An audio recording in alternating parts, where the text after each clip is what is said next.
Hello दोस्तों, कैसे हैं आप सभी।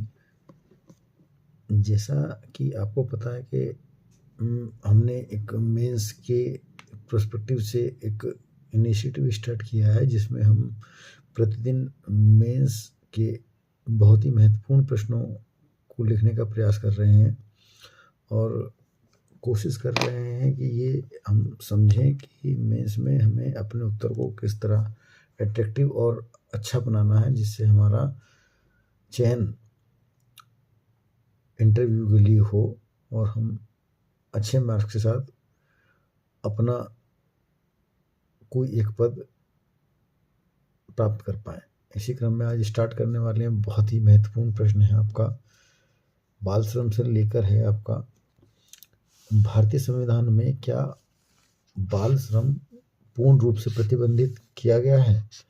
हमें ये बताना है कि क्या संविधान में बाल श्रम पूर्ण रूप से प्रतिबंधित किया गया है, नहीं। और 1986 का जो बाल श्रम निवारण अधिनियम है किस प्रकार बाल श्रम को प्रतिबंधित करता है, स्पष्ट करना है। तो हम डेटा के साथ शुरू करेंगे। जैसा मैंने आपको कल भी बताया था, इसमें लिखेंगे हम जनगणना 2011 के अनुसार भारत में लगभग 1.10 करोड़ बाल श्रमिक हैं। लगभग 1 करोड़ बाल श्रमिक हैं। भारतीय संविधान बाल संरक्षण का आधार देता है, पर बाल श्रम पर पूर्ण प्रतिबंध सीमित आयु सीमा तक ही है। अब बात करेंगे क्या भारतीय संविधान में बाल श्रम पूर्णतः प्रतिबंधित है। तो अनुच्छेद 24 में देखेंगे हम, 14 वर्ष से कम आयु के बच्चों को कारखानों, खानों और खतरनाक कार्यों में नियोजन पर रोक है, अर्थात पूर्ण नहीं, आंशिक प्रतिबंध लगा है इस पर। आर्टिकल 21 का ए क्या कहता है कि 6 से 14 वर्ष के आयु के बच्चों के लिए निःशुल्क व अनिवार्य शिक्षा। अब इस शिक्षा के माध्यम से बाल श्रम में अप्रत्यक्ष कमी आएगी, ऑब्वियस सी बात है। फिर बात करते हैं अनुच्छेद 39E का एफ में, बच्चों के शोषण से संरक्षण व स्वास्थ्य विकास। ये राज्य का दायित्व होगा कि बच्चों को शोषण से संरक्षण करे, उनके स्वास्थ्य और विकास के लिए कार्य करे। आर्टिकल नंबर 45 क्या कहता है, प्रारंभिक बाल्यावस्था देखभाल व शिक्षा निवारक दृष्टि।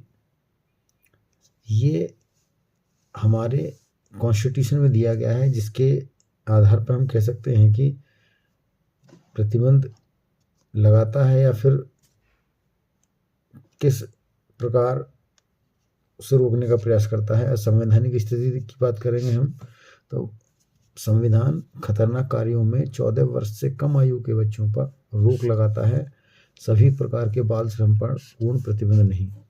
अब जो इसका सेकंड पार्ट था क्वेश्चन का, 1986 का बाल श्रम निवारण अधिनियम किस प्रकार बाल श्रम को प्रतिबंधित करता है। तो 1986 का बाल श्रम निवारण विनियमन व अधिनियम क्या है, निवारण व विनियमन अधिनियम क्या कहता है, प्रतिबंध की प्रकृति को बताएगा। ये क्या बताएगा, प्रतिबंध की प्रकृति को बताएगा। इसमें हम देखेंगे कि क्या प्रतिबंधात्मक प्रावधान दिए गए हैं। इसमें अधिसूचित खतरनाक व्यवसायों प्रक्रियाओं में बच्चों का नियोजन निषिद्ध है। अब विनियमन की हम बात करेंगे तो आप देखेंगे इसमें कि गैर खतरनाक कार्यों में कार्य के घंटे, विश्राम, साप्ताहिक अवकाश और स्वास्थ्य सुरक्षा मानक तय किए गए हैं। दंडात्मक व्यवस्था क्या है, नियोक्ताओं पर जुर्माना या कारावास है।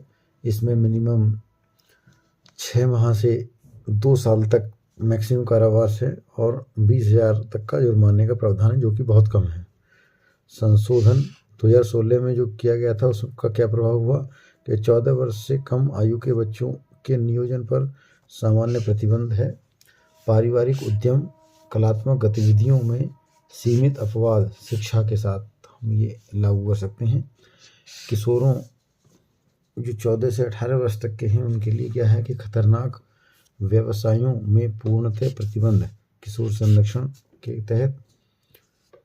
न्यायिक एग्जाम्पल की हम बात करेंगे तो MC मेहता बनाम तमिलनाडु राज्य पुनर्वास, शिक्षा व नियोक्ता उत्तरदायित्व पर दिशा निर्देश दिए गए हैं। सेकंड केस की हम बात करेंगे, People's Union of Democratic rights.